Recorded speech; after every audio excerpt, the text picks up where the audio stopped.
First, a word to my son, Michael.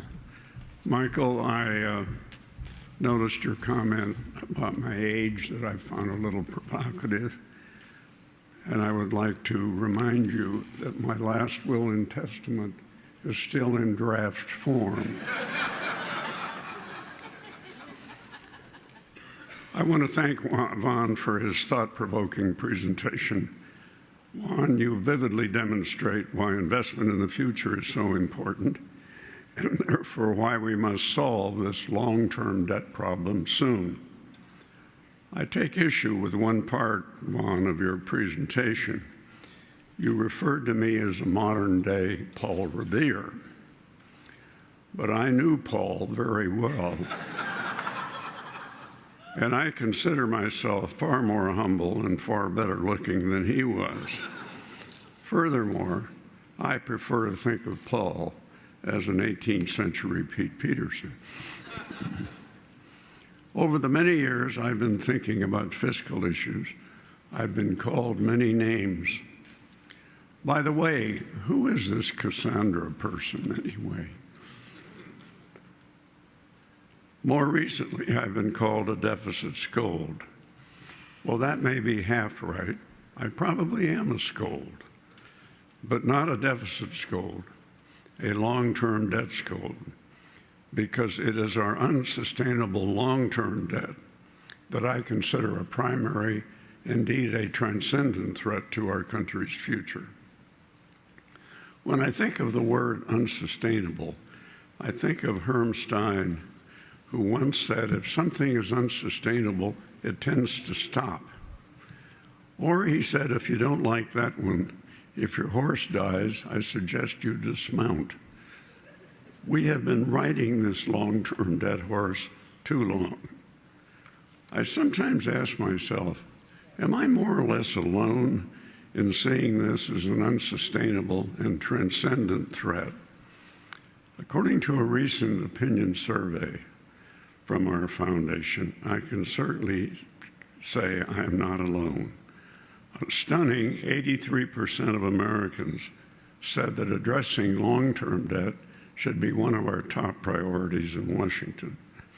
86% said they are concerned that Medicare and Social Security will put too large a burden on future generations if they are not reformed. In the face of such overwhelming evidence of concern, why haven't we done more about this crucial issue? One reason, of course, is that shared sacrifice is required, and you don't need me to tell you that sacrifice is a word that makes many politicians' blood run cold. And then there is the fiscal version of we can't walk and chew gum at the same time. That is, we shouldn't do anything about our long-term debt challenge while our current economy is soft. Then we are told, let's deal with the long-term debt at some undesignated quote-unquote later. This is a false choice. We can deal with both the short-term and long-term challenge at the same time. If we were to develop a comprehensive long-term plan that stabilized the debt at sustainable levels and that would go into effect only when the economy recovers, the added confidence that business, market, and consumer levels would be a real stimulus to our short-term economy as well. Finally, one hears, occasionally at least, oh, just relax, we can grow out of our long-term debt problem. For us to count on growth alone, our economy would have to grow 2 to 3 times faster than projected growth rate, something that has never been achieved, at least never achieved outside of a Laffer curve. Let's get serious. So what's the answer? For one thing, maybe we need to do a much better job of explaining to the American people not just what needs to be done, but why it is essential. Since this is a conference about America's future, perhaps we also need to draw a clearer picture of two Americas.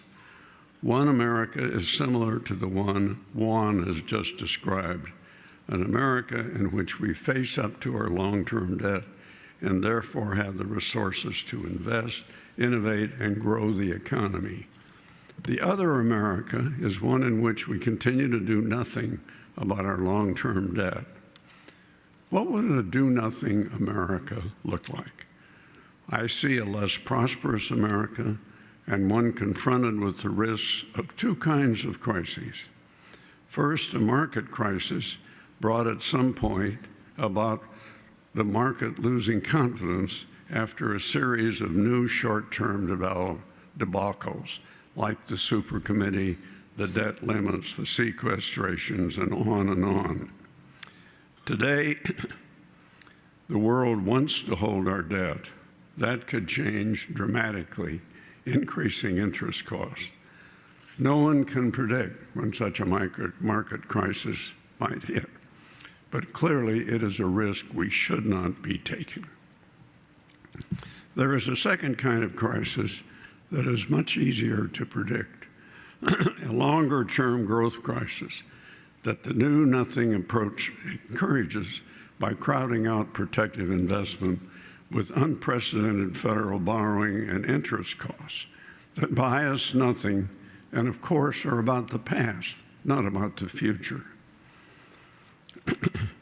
For example, our research team projects that within 30 years, interest costs would rise to more than 3 times the total amount of federal investment, 3 times the total amount of federal investment in education, R&D, skill training, and infrastructure. So we are endlessly told that these are critical investments we desperately need in a more knowledge-based, technological, and very competitive global economy. Yet if we permit these unprecedented costs to materialize, just where do we get the resources to invest? Finally, in a do-nothing America, with its severely cramped budgets, we would be hard put to take on the big innovative projects that typify America history, like the transcontinental railroads, interstate highways, the man on the moon. In short, the American people need to be told not just what we must give up, but what we gain if we were to bring down our long-term debt to sustainable levels. We would gain a rapidly growing America, a secure and competitive America that is also a great innovator, a compassionate America with a secure safety net for the vulnerable. It would be a world leader in such a way because of the skills that we would teach in a knowledge-based economy. So I look forward today to hearing at this conference what opportunities a new America would grasp, and who better help us explore these opportunities than President Bill Clinton and Bill Gates. And President Bill, I've never known whether you had political objectives. Maybe that's what I was referring to. As President Clinton so often says, it's time to get America back in the future. And I think President Clinton and Bill Gates would be great co-CEOs of the future business. They've each made a career of the future, seeing it and acting on it. I'm eager to hear their views on how we achieve the more positive vision of America's future. Please welcome President Clinton and Bill Gates, along with our moderator, Tamron Hill, and thank you all very much for coming.